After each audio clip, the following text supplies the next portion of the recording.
Happy Monday, everybody, and welcome into the Gramlich and Mac Lane podcast, presented by Ingles, the official supermarket of Gramlich and Mac Lane. And welcome to our Week 5 recap. Mac, before we get into these games, we kind of said this Friday for everyone we hoped everyone would stay safe. Truly, for the community of Greenville, where I live in Greenville, South Carolina, please just, when you think of it, just say a prayer for the people in Greenville. It's been rough. Thank God our house is fine, but my neighborhood, I've never seen anything like it. The trees down, the chimneys ripped off houses, garages and cars just destroyed. It's crazy. I feel so lucky and blessed that our house is completely fine. We're actually up at my in-laws' house, so we have power and AC here. We do not have power at my house still in Greenville. So the people of Greenville and the people of Asheville, that's really right there in our ACC footprint, Max. So we just please, when you think about it, when you just take a second, say a prayer for all those people suffering right now. Yeah, it's sad and it's devastating. Both the Carolinas, got hit really hard. I think it was pretty unexpected. The storm took a pretty nasty turn and just really affected people, and our hearts just really hurt. I mean, all the things I've seen on social media, people sharing stuff. Man, let's just be good neighbors. If you can help. If you're around, just try to have compassion for everybody and lend a hand. And, I know, KG, you said there was, a bunch of men just out in your community, using chainsaws, trying to clear the way. Bunch of dads with chainsaws, baby. Yeah. I mean, doing what you can, and, having patience too. Like, I know it's crazy and so much stuff's happening, and it's nasty. It really is. So hopefully we all come together. Hopefully your loved ones are safe and everybody's okay and you're finding a way to get through it. Just know that we're with you too. And, everybody's going through something right now. It truly is crazy. So I hope that if you were able to get near a TV Saturday, some people, you had a little relief if you're able to go to games for your various teams. I hope that was, 3 hours that you at least didn't have to think about it, where you could just be a fan and have fun, because I know that's where it helps my dad a lot, when he used to go overseas and things of that nature. And hopefully, this great game did provide that, for some people. And hopefully we can provide that a little bit right here while we talk about this. So quickly, before we get into this, again, shout out to, our friends at Ingles. And again, they're located and headquartered in Asheville. So big prayer to them. And, we'll be reaching out to them and hopefully have some stuff coming for you guys that we're going to try to do throughout the week, throughout the weeks to come, any way that we can support and help. So quickly, a message from them, and then we're going to dive into these games because there were some crazy matchups, y'all, and we're going to break all these down. So really quick, here goes a message from Ingles. Did you know Ingles only sells USDA Choice and Prime cuts of meat? Maybe it's time to reward yourself. Our butchers cut all our meat fresh in the store every day. Grass-fed, organic, you name it. Not only that, we'll even cut it to order just the way you like it. And we grind meat fresh in the store multiple times a day. It's all in the bag. That's the best meat in town for the best folks in town. Ingles, low prices, love the savings. Okay, Mac, let's get into these games because Week 5 was really fun, really interesting. I think we learned some things, and we're going to get to Max wearing his Dallas shirt, by the way, if you're watching. Dallas versus everybody, by the way. Come on. We're going to get to SMU. Let's start, though, with Miami. On a Friday night, number 7 Miami beats Virginia Tech 38-34. There's so many thoughts I have about this game, Mac, but let's just start with the big question.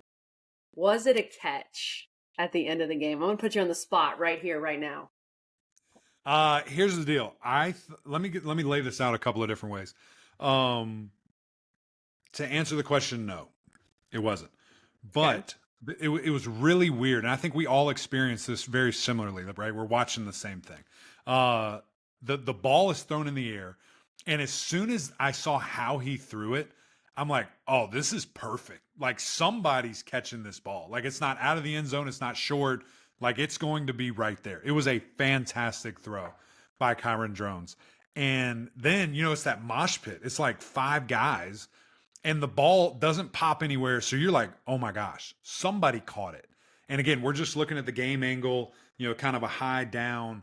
And then a Miami guy is sprinting out with the ball, and you're thinking game over. Miami intercepted it. That's exactly what happened. The lights start flashing. Miami fans are cheering. And then all of a sudden on the bar, it says Virginia Tech touchdown. And you're just like, what? What just happened? And so clearly the refs called it that. And so now my mind shift is, there's no way they can overturn this. There's too many bodies. You can't see anything. Like, this game is over. That is absolutely crazy. And we go through that long review. It was like 5 minutes. It was a very long review. No time on the clock. Literally an end of game situation that's going to decide this contest. And just kind of pausing right there, my heart literally hurt either way, because I knew that it was going to come down to officiating. It was going to come down to an opinion, to what somebody saw, and you hate that it's in that situation.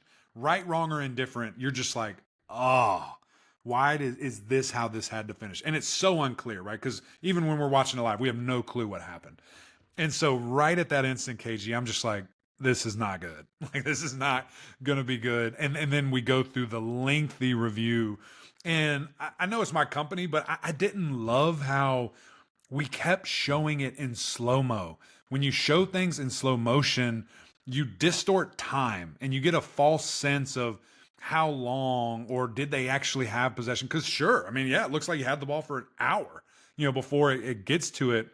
So really all night I was kind of like, man, I think that is a catch. I don't know how you're going to overturn that. And then of course they do. And we have no insight. There's no transparency to the process. You're just waiting. You're hearing what, the announcers think, which I know is not a fun place to be, to just kind of giving your opinion. And then it's totally different from what they say. Then the refs come out and say the call's reversed, whatever they said. And then there's the chaos and everybody's, pissed or happy, whatever. Then, there's the statement that comes out whenever that came out, and it further described someone was touching the ball while they're out of bounds, instantly over. And you're just like, yeah, okay. I mean, yeah, I would have liked that 8 hours ago or 3 hours, however long the statement came out. I can't remember the time frame. And so I didn't feel great about that, but I would have felt better if I knew that right in the instant. So I wish that we could kind of adopt the, UFL rules where you literally hear everything that everyone's saying and thinking and looking for and have that full confirmation. But then this is the super clarity that came through. On the huddle the very next morning, we're watching it again from an angle I had not seen during the game broadcast, and it was live. It was full speed. And so the angle was kind of like, if this is the touchdown, if this is the back of the end zone, it was kind of like 45-degree down in the back. So you could see everything really clear. And again, watching it live, you see that he caught it, and as he's falling, the ball's moving. Like he didn't complete the catch. He didn't get it to the ground. And so that, as soon as I saw that, I was like, oh, there's no catch. Why didn't we see this yesterday? And why wasn't it super clear? So I think it totally stinks. I think it is a big time, just kick for Virginia Tech, and how much different, does 3-2 feel with a top 10 win on the road, undefeated in ACC play versus where they are right now. And then for Miami, jubilation. And, all kinds of excitement that you survive, you keep going, big wake up game. Your quarterback has, 400 all-purpose yards, 5 total touchdowns. You probably played a C game and you won. It's kind of my big picture deal there, KG. Yeah, Matt. Okay, that's great insight that you had another angle on that. Watching it just from the television angle, first of all, being an announcer in that situation is brutal because that's all they have. They have that, and then you're just having to speculate. It's a really tough spot to be in. But my overall thoughts were, it was not a catch, but I don't know how you overturn the call on the field. Exactly. So once they made that call, which to me was the wrong call, then in my mind, I'm watching it thinking they can't overturn this. Mm-hmm. There is not enough evidence to overturn it. So I think it is literally the worst of both worlds, where both fan bases have a legitimate gripe. Right. Miami can say that wasn't a catch. Virginia Tech can say, you called it on the field, you can't overturn that. So it was a terrible spot for the officials, and it was a bad call made on the field, but also a very, very difficult call to make. So it was just a disaster, because no one's going to be happy, and it makes you look bad. And overall, Mac, it's a real bummer that game ended that way, because that's all that people are talking about when the game was awesome. It was a great football game. It was so much fun to watch. Now I know Miami made a bunch of mistakes, bunch of turnovers. That was the big issue. But still, from an entertainment value standpoint, that game was electric. It was great. It really was. It really was. And I think one more, thing just to think about, and I can't confirm this either way. Maybe we will later in the week, but I don't necessarily think that what we see on TV is what the refs are even looking at. I think we're just showing you what we think. I think we're just showing you the best clips that we think there are, how we want to present it. They could have had, the clip that I'm talking about and knew pretty quickly, or going back and forth, all these different things. So, it is again, if we could somehow get that model in there, like the UFL has, that is so transparent, so clear, clean cut of, why and what and how and what because that is a live feed. It's exactly, we're taking the screen of what the referees are looking at, or what the control room is looking at, and they're controlling it. It has nothing to do. We're hands off at that point. And I don't know, it just, I think that helps you. And I think people are a little afraid of that. And I guess maybe I see why, but I think that could change a lot of stuff, and that clarity would be really good for people. But you're absolutely right. Great game. Kind of made me mad, to be quite honest, because this is the Virginia Tech team I thought I would see from game one.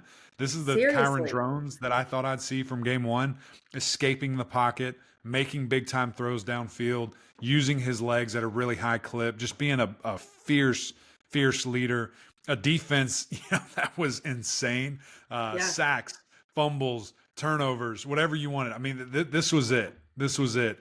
And, I do think it is a shame that, we weren't looking at two top 20 teams, undefeated, battling for a spot in Charlotte, and for it to be what it is. And, hopefully Virginia Tech, again, can use that as momentum, not use it as a sad point, but as a point of, all right, guys, that's how close we are. Like, we're right there. Let's keep channeling this. Let's keep going. Let's keep making this happen. And move accordingly. And for Miami, like, you got to get right in a hurry. You got to get those guys back on the field. We need to see Ruben Bain out there. We need to see Jalen Rivers out there. Like, you're not just going to coast through this thing without your best players. You've got to ramp it up, because you're going to be everybody's Super Bowl every single week moving forward in the ACC. It's a great point, Mac. I don't think your average fan who sees that Miami escaped Virginia Tech realizes they're missing Ruben Bain and Jalen Rivers still, who are out. So that's something to keep in mind. I think I learned a few things here. The turnovers were a bit of a concern for Cam Ward with the interceptions and the fumble. And maybe he's so calm, maybe sometimes a little loose with the football, but some of that was just, the way they went. And Virginia Tech forced turnovers, and their secondary looked really good. The Mose Phillips pick was an incredible play, disguising the coverage and then picking Cam Ward off right at the goal line. The other thing I learned, Mac, is I am convinced any other Miami team of the last, let's say, 15 years, when Miami's looking to go up 21-7, Cam Ward throws the pick to Mose Phillips, who picks him off at the goal line. Tootin scores off of that, and then boom, we have a ball game. Any other Miami team does that, they lose. Yeah. I really believe that. So, and to be down 10, with 6:44 to go in the third, like, any other Miami team probably loses that game. So that I was impressed with. But to your point, Mac, especially when you're missing some of these other big dudes, you can't have all these turnovers and expect to keep winning every single week. So that's something, and Miami knows that, obviously. That's number one on their list right now. Yeah, no question about it. I think last kind of, piece of this game, as bad as some of the turnovers were, or as silly as some of the turnovers were, for Cam Ward, he had a Heisman moment. He had that drive to win the game. And I've got to give my brother, EJ Manuel, a ton of credit. He looked at all of us and said, here it comes. Like, this dude's going to do this. This is going to be, something happen here. And for him to have a couple of different plays, specifically the one, where he is getting bombarded by like two people, gets in a power stance, kind of ducks under, and then throws a Chris Paul chest pass to his tight end as he's going down, was just nuts. And then the exact next play, they run a awesome route concept where you get the guy in motion. He slams on the brakes. It's unguardable if you do it the right way. And just the quickness that he got the ball out, yet with touch, that dude's he's remarkable. He truly can do it all. And, Kelly, I'm at the point now, it's not even about getting to New York, it's like this dude's the Heisman Yeah. Trophy winner. Like, Yeah. start making room in your closet, start making room in your trophy case for that big old thing because it's coming home. And it might be Jalen Milroe, the other guy he's really got to kind of watch out for with Bama's win. And of course, there's other big names too. We'll keep an eye on it. But Mac, I was a little hard on him with the turnovers, but the point is he still looked calm. Like he's still, yes, he had some bad turnovers, whatever. Let's go win the game. And that chest pass play, I screamed watching it. I mean, it was like, what? How? Because he woke Jacob up. We were so excited. Yeah. Any other quarterback would have taken a sack. I mean, most other quarterbacks in the country. So that was just incredible. And what really matters, Miami, is you win. That's what matters. We're seeing a lot of other teams lose. You won the game. And you're moving on. But still a fun game. I don't want the entire narrative of the game to be that final call because it was a really fun game. No. Yeah, it was. And again, as I mentioned, it's unfortunate that's what it came down to. A great game, instant classic. It's a shame that was the ending. But, great job by Miami fighting it out, finding a way, going undefeated. Now you got game day across the country at Cal. Here we go. Let's ride. Everybody wants to see the Cam Ward show. That's right. Okay, let's get to our next game here, Mac. SMU beats Florida State 42-16. Just kills them. Mac, I want to hear all about your trip to Dallas. I want to hear about the atmosphere. And please tell me that you met W. Please tell me that. W had the most security guards around him I've ever seen in my life. So I couldn't even think about meeting George W. Bush there. No shot. I saw him, kind of waved at him. He didn't see me. He said, that's Eric McLean from the huddle. Yeah, he looked great from from Graham Lake and Mac Lane. He said, I watched the Graham Lake and Mac Lane podcast. Yeah. That's my fellow Texan there, KG. But that was cool. It was star-studded, KG. It was so much fun. The entire trip. I mean, for starters, the hospitality there is unbelievable. They are so excited to be in the ACC, for us to be there, the resources that they help us with, the positions they put us in to win, whatever we need, whatever we want. I mean, it was awesome. It was really, really cool. So I cannot thank them, everybody involved. I'm not even going to try to name names because there's so many people, and I don't want to leave anybody out. But it was really, really fun. And the crowd was fantastic. That's 2 weeks in a row now that we have just been locked in because it's in great positions. Like that's a big part of it too. Like these schools have to help us be in the right place where there are people and where people will show up. We can't just be on the back of a lawn and nobody can get there. Like that's hard. That's hard to do. So really excited about that. The environment, the atmosphere, the boulevard was awesome. Walking through there, I mean, it truly did look like the Grove at Ole Miss. I mean, I know that's what they're trying to replicate. Just a massive party. It was a massive tailgate party. The food was incredible, KG. Have you ever heard of a thing called a Texas Twinkie? You ever heard of that? Yeah, mainly because I saw you post it. I have never had one, though. Okay. Let me just tell you, next time we go to Dallas, book your flight because you and the family are coming. My family's coming. We're making a whole thing of it. And we're locking down a Texas Twinkie. It was one of the best things I've ever had in my life. I mean, it was so good. Explain real fast what a Texas Twinkie is. I will. I would love to. I'd be honored to. So basically this guy, Trey Hutchins, is just a mad scientist, a grill master, smoker, whatever you want to call it.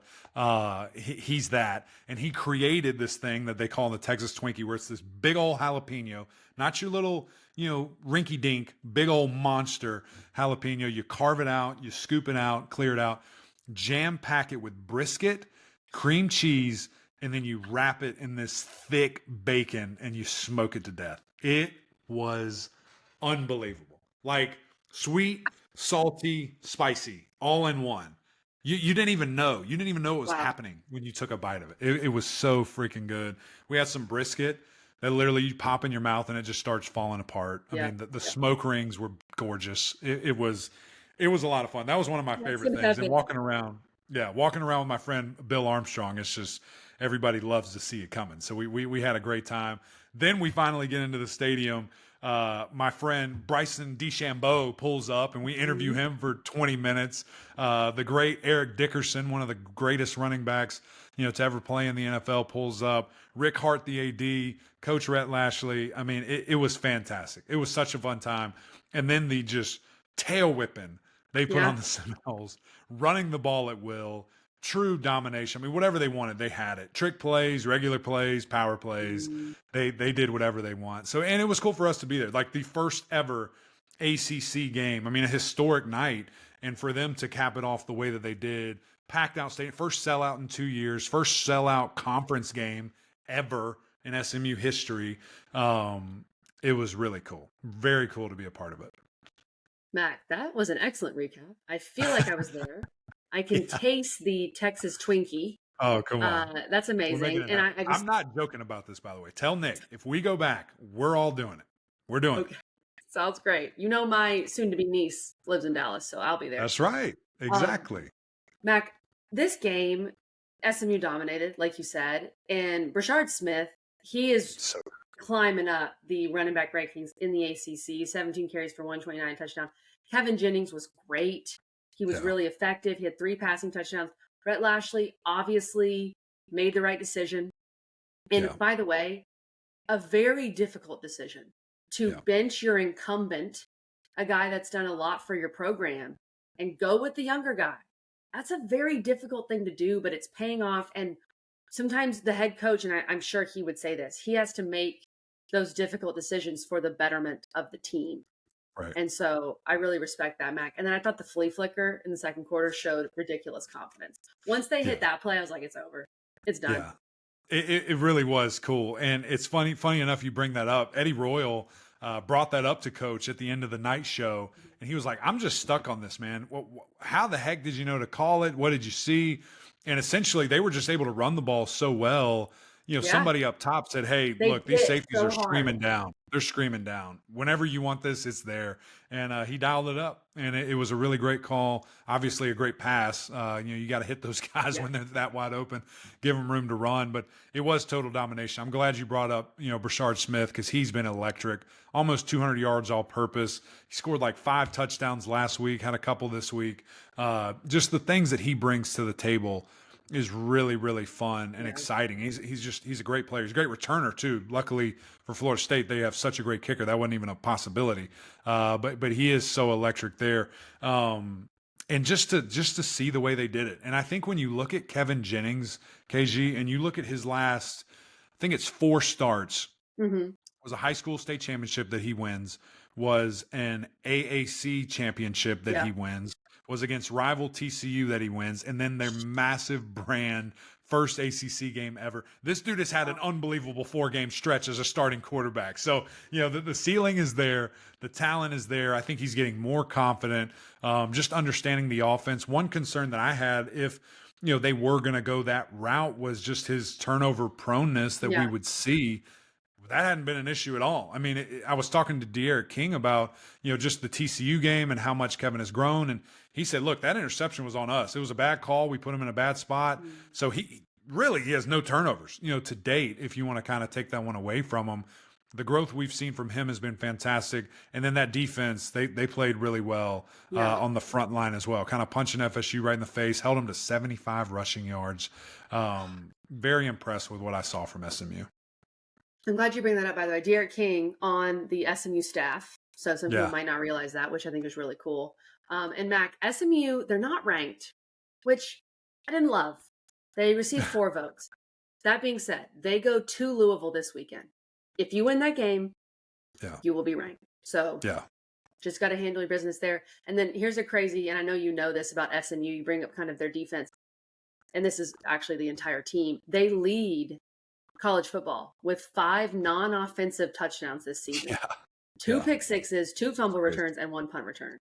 They're getting it done everywhere. And it feels like Mac, I don't know, it still feels like they haven't played their best. Even though they're blowing these 2 teams, these last 2 opponents out, it still feels like they haven't played their best, which is that's good. That's what you want. It's exciting. You want to see growth for the future, and I agree. I mean, I think there's pieces that you can clean up a little bit, things here and there, especially special teams. Like special teams were really bad in this game. I mean, you gave up points, you gave up field position, didn't really do, great there. I think had a field goal blocked or a field goal missed. So yeah, all 3 phases still yet to fire on all cylinders, which is fantastic for them because they've only lost one game and they've beat, 2 Power 4 opponents back to back. We will get to Louisville, by the way, but first let's talk about Clemson. Number 17, Clemson beat Stanford 40-14. Cade Klubnik with 5 total touchdowns. I've never seen a guy turn around a season like this guy from Georgia to now. Wesco, he had 2 crazy catches. He had a touchdown, 2 catches for 104 yards. The Clemson defense, who we have called sus times, it was a very bend, don't break night. They had 3 picks. They had 3 fourth down stops. They only gave up 14 points. They did give up 236 rushing yards. And I want your thoughts on this, Mac, because and this was before Ashton Daniels went out. I feel like they had really trouble reading the RPO, like reading. Daniels is great at keeping it or not, and he's so mobile. But we can get to the offense too. You're showing some emotion there. Do you have some thoughts on the defense? Is that what it was? Well, I think it was just a confusing game, right? Because you felt like at first, the fumble happens, touchdown right away. I mean, 3 plays later, and you're like, here we go. Next possession, pick. Next possession, field goal, 10-0 in a hurry. And you're just like, okay, this is not good. And then another pick. Like, it was 3 turnovers in a hurry for the Stanford Cardinal there. And you're just like, this is going to be so ugly. It's not even funny. And then they just turned up. I mean, Clemson could not do anything after that field goal. 4 plays, punt, 6 plays, interception, 3 plays, punt. And then they scored that touchdown to make it 17-0 at the end of the half. Stanford got it back, marched it down 7-17 going into halftime. And you were just like, that was weird. That just felt weird. It felt weird. Stanford could move the ball, but yet somehow Clemson's making them turn it over, getting the ball back. It was very strange. And it was like 180 rushing yards in the first half for Stanford, something of that nature. And you're just like, man, this is not good. This is ugly. What the heck is happening? And then Clemson comes out and really looks the part. I mean, they scored 23 points in the second quarter, kind of in a hurry. Defense did turn up. I like the effort much better in the second half. Held Stanford to, I think it was like 40 yards maybe in the second half rushing. Well, and they knocked Ashton Daniels out of the game, which was huge. Sure. Yeah, drastic turnaround and kind of changed there. And again, I mean, locking down a receiver like Alec Iomanor, I know he had a touchdown, but I mean, that was impressive. For a guy to be able to stay on him. They really tried to force the ball, and Clemson was ready. They were there. They're like, let's see it. Bring it. And they were able to make it happen. So I think extremely impressive win. I mean, a 36-point win or 26-point. What's my math here? 26 points? 26 points. Is certainly impressive. They covered. Right? They cover, which is a big deal. So love to see it. Love to see from Cade. A little rusty start, but I thought finished really well. Thought the offensive line got a little whipped in the first half. Thought that they couldn't really get things going. Cade was sacked, I think, twice, maybe once. 6 tackles for loss. Just not ideal, with what you think. But also give credit where credit's due. I mean, we saw that defensive line from Stanford abuse Syracuse. I mean, it wasn't even close with what those guys were able to do. So I do think that unit has a chance to continue to grow and be good. Overwhelming, talent deficit for Clemson and able to get the W. Yeah, I think they wore Stanford down. I think you saw a lot of that in the second half, especially for Clemson defensively. And yeah, a little concerned about the running defense, but obviously your pass defense was great. So it's kind of, you get what you got to give some to get another.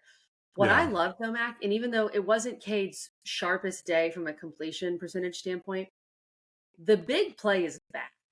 The big play is absolutely back for Clemson. Explosive plays are back. Creativity back. The deep ball back. Like, it's just, this is all we've ever wanted for however many years. And we've been yearning for it.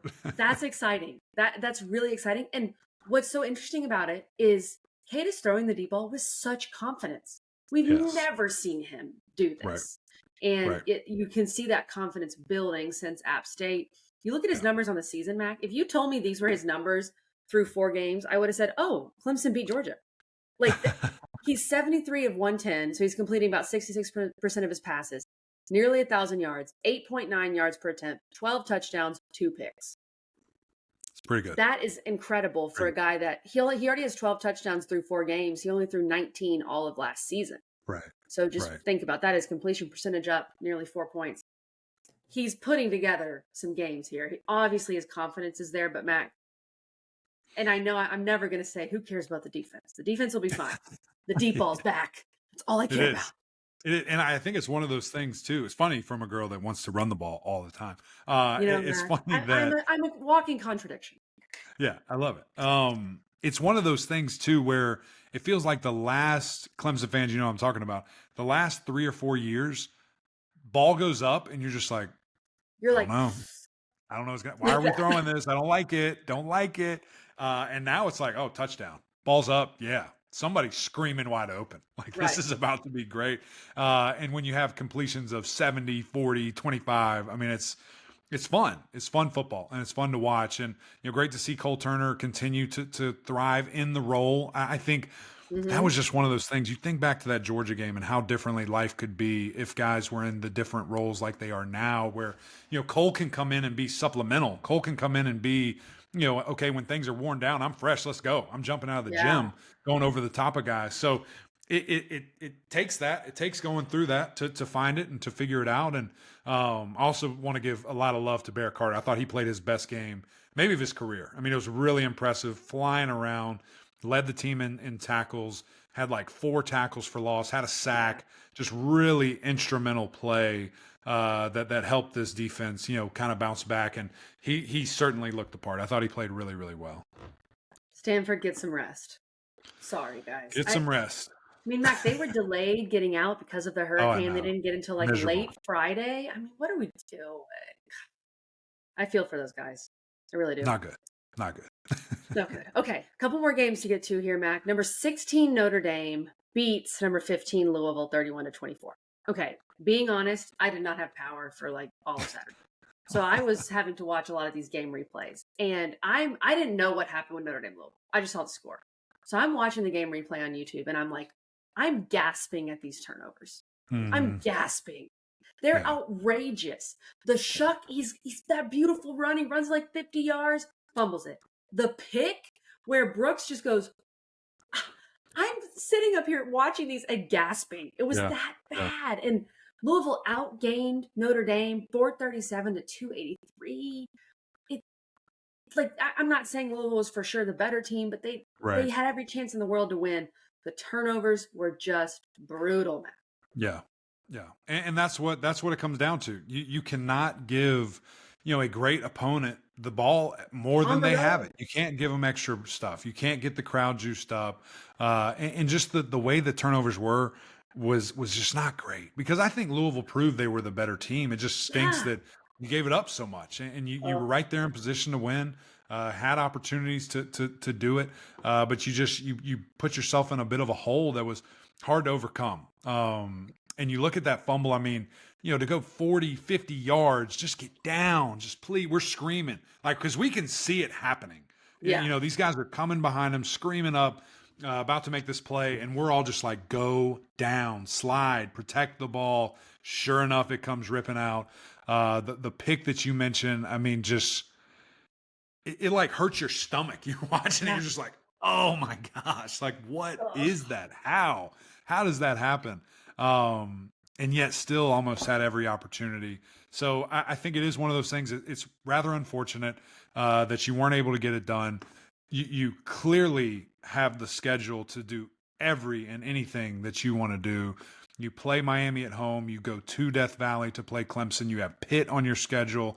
And of course you go to a Kentucky team that almost beat Georgia and just beat Ole Miss. Like, you've got it. You went out. Yeah. You're more than fine. You're a top 2 seed maybe in this thing when it's all said and done. And honestly, if you split a couple of those and still find your way in an ACC championship, maybe you get in the back door of a playoff. Who knows? Without having to win it. So it is an interesting thing. I think Louisville just fine. But like I said, unfortunate you're not able to get that dub, really strengthen the strength of record to this date and to get a massive, road victory against a ranked team. So, but you can't do that. You can't turn it over in an environment like that, in a place like that. Thought Tyler Shuck was great. Thought they were able to run the ball effectively, get whatever they really, wanted outside of those silly turnovers. Mm-hmm. And they have SMU this weekend at home. So Yeah. quick How about turnaround. SMU having the ACC championship game from a year ago back to back? I mean, that's crazy. Hey, welcome to the league, and they're Welcome to the handling it league. quite well. Now, I do want to add, when I turned on the extended, replay to watch on YouTube, and I saw that Notre Dame had on the green unis, I was like, oh yeah, Louisville lost. Yeah. Do you Those like those? You think they're cool? I think they're sick. Yeah. I think they look they're so cool. hideous. I think it's the ugliest thing I've ever seen in my life. Interesting. Well, since you did grow What up are a your Notre Dame colors? Are fan, your colors navy? Are your colors gold? Are your colors green? Like, who are you? What do you well, Mac, I trust your opinion because you grew up a Notre Dame fan. So yeah, something like that. there's a picture of Baby Mac in Notre Dame gear, and yes, Baby Mac was It's as called large child as abuse. you think. Is what it is. It's called child abuse. Okay, Mac, before we get to the rest of these games, let's recap our underdog picks really quick. Underdog fantasy, the easiest. Let's break our hearts. Yeah. What a great idea. The easiest place to play fantasy sports. So much fun. Sometimes hard to win, but hey, very fun. Use our code GMPod. I like that you say that. Use our code GMPod right now. Sign up. Use our code. You'll get up to $1,000 in bonus cash. They have tons of college football. They've got NFL. They've got everything. So get in there. Check things out. Mac, I went 1 for 3 this week. And Rashard Smith hit. Obviously, he was going to score a touchdown. Antonio Williams was, 9 yards lower than what he needed. Tough. I didn't love that pick, honestly, for myself. And then Omarion Hampton, all I needed was him to score. He was this close to scoring. I thought he was going. I mean, he was, so frustrating. So not the best week for your girl. How'd you do? It's sad. Didn't win. Lost a bunch of money. Not a bunch of money, but lost all my money. So let's go through it. We'll start on the Friday night game. Clearly a game that didn't go any way like we thought it would go. Correct. That nothing happened that we thought. Kyron Jones shows up for the first time all year, goes way higher than the number that was listed there. He absolutely dominated. Cam Ward, this team, listen, Virginia Tech was the worst run defense in the ACC going into it. I'm thinking, they don't need to throw the ball. They're going to run it. Cam Ward says, silly boy, I'm going to throw it for 350, which is significantly higher than what was listed. Damian Martinez, though, I did get one right. He went higher than 58.5. So shout out to my dog running it there. Let's go to Saturday. Looking at the Duke game. That was a very bad pick in the first half. Malik Murphy, higher, lower, 253.5 yards. He was sitting at like 70 kg in the first half. I'm like, miserable. What a terrible pick. He got up to 209. Wasn't as bad, but obviously they got the dub. We'll talk about that in a second. Phil Maffa, lower than 106. I thought that was a big number. I thought that Clemson would throw the ball a lot. That hit. He was right at 58. Riley Leonard, higher, lower, 53.5. I'm like, easy dub. This dude's going higher than that. Said 53.5. He had 52. Love it when we're that close. Really feels good. Really hurts. And then the last one, and again, I told you guys, I did 3 individual bets. I didn't want to just lose it all immediately. I wanted to have a chance here. So another Saturday one, Hank Bachmeier, 248.5 yards, higher, lower. I said, he's got that. Easy. Give it to me. He had 254. Ashton Daniels, first crappy reasons. He got hurt. That stinks. True. His number was 180. I just didn't think that was going to happen against Clemson. I said lower than that. Obviously that happened. And then DJU, revelation, had his best game of the year passing, 167. I said, that's not happening. Certainly going lower. He goes for 225. That was just great. So that breaks your heart. And I'll give you one more. Can I give you one more? I went on Sunday right now as we're recording this. NFL. I never do NFL. I had a 6-pack. I went 5 for 6, $0. $0. It's brutal. It's the easiest to play, the hardest to win. I stink at this. I hope you do better. Use our code GMPod. We'll give you $1,000 bonus cash up to that. Mac, so check it can't be easy though. They're not in the business. It'd be nice. It would be nice. And again, I keep saying this. I don't know why I'm so good at NBA. I was way better at NBA. I was making money doing NBA. I just need to wait, I guess. I'll just wait for the NBA. Weirdly, you're better at something you know less about. It's weird when it comes to you could argue I know more about it actually, which is weird. I'm joking. I'm kidding. I doubt that. You know a lot about college football. All right, Mac, let's finish up here with our last couple games. Let's go. Duke beats North Let's just go Carolina. back and forth. You pick one. I'm going to go after you. All right, I'm going to start with Duke. Duke beats North Carolina, 21-20. The Dukies. UNC goes up 20-0. I'm thinking, what? This game's over. And then Star Thomas happened. He was incredible, Mac. 30 carries. They were just giving him the ball. 166 yards. He also had a receiving touchdown, 45 receiving yards. So I was impressed with Duke that they were able to come back after being down 20-0. Another heart-wrenching loss for North Carolina. But, Mac, I think there's a bigger issue here. Duke is 5-0 and didn't receive a single vote in the AP poll. Here's the thing with Duke. And I don't know what Duke wants in life from their football team. But I think if you're 5-0 and you're not even getting a vote, you got to take a hard look at how you schedule and who you're scheduling. Because the reason they're not ranking you is you beat Elon, Northwestern, UConn, Middle Tennessee. Now win a couple more, you'd probably be ranked. But it's just kind of disappointing to see a 5-0 team. You want to be excited about them, but they're not even getting a vote in the AP. Yeah, it's hard. It is tough. And I think it does come down to scheduling, get on people's radar, get people excited. But hey, you're undefeated. Just keep rolling. But yeah, the defense looks great. Just keep going. You found just a keep way. winning. Offense came to life in the second half. We'll see you this weekend. We're heading down to Atlanta as you play Georgia Tech. We'll be there with you. Can't wait for that. Let's go to the Wolfpack in Raleigh. Ugly game. Horrific game. A you better not game that KG pointed out to us time and time again. And I was sitting there like, there's no way this is happening. There's no way this is happening. There's no way this is happening. Let me just read this off to you, KG. NC State had 68 rushing yards on 26 attempts. Terrible. 108 passing yards. It's so bad, Mac. It's so bad. Against NIU. 176 total yards. Terrible. Thank God the defense showed up. Thank goodness. The defense said, we'll take it from here, boys. Y'all just hang out, do your thing. CJ Bailey did have 2 touchdowns. Shout out CJ Bailey. But it's not great. But you won. You found a way. And allegedly that's a really good football team. I know they beat Notre Dame, whatever. But you had 2 picks. You had a sack, fumble, touchdown. Great, whatever. 12 tackles for loss, 4 sacks. Again, it's impressive, but it's just weird. It's just weird where they are right now. I don't like it at all. I feel really weird about this team. I still don't just understand how it happens. All the stars were aligned for the season, and they're just blow it up. It's just all blown up right now, and it really stinks. So they've got Wake Forest, who I think is the worst team in the ACC this weekend. You better not. Once again, here we are, right back. We'll talk about that on Friday. We'll get back to our you better not.